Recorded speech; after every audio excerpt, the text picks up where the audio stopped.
आणि जसे पुण्यामध्ये सचिन दोडके यांची नगरसेवकपदी नियुक्ती झाल्याबद्दल मतमोजणीच्या आधीच विजयाचे बॅनर लागले, तसं अहिल्यानगरमध्ये प्रभाग क्रमांक 13 आहे आणि इथे राष्ट्रवादी काँग्रेसच्या उमेदवाराचा विजय झालेला आहे आणि त्याचं अभिनंदन करणारे बॅनर सुद्धा झळकल्याचं चित्र पाहायला मिळतंय।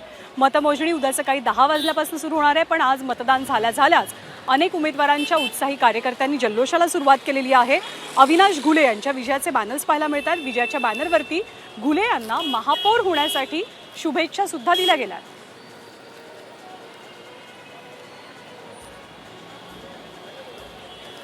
अहिल्यानगर महानगरपालिकेसाठी आज मतदान प्रक्रिया पार पडली, मात्र उद्या निकाल असतानाच आज निकालाच्या पूर्वीच अनेकांनी जल्लोष केल्याचं पाहायला मिळालेलं आहे।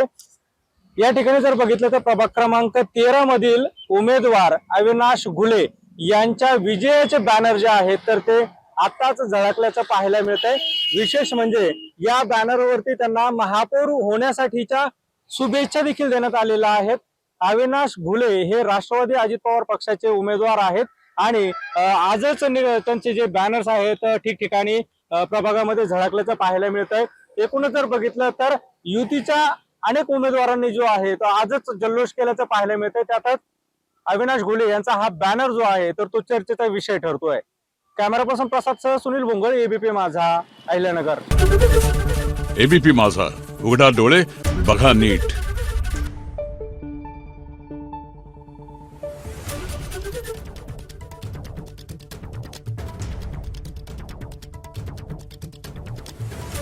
Thank you.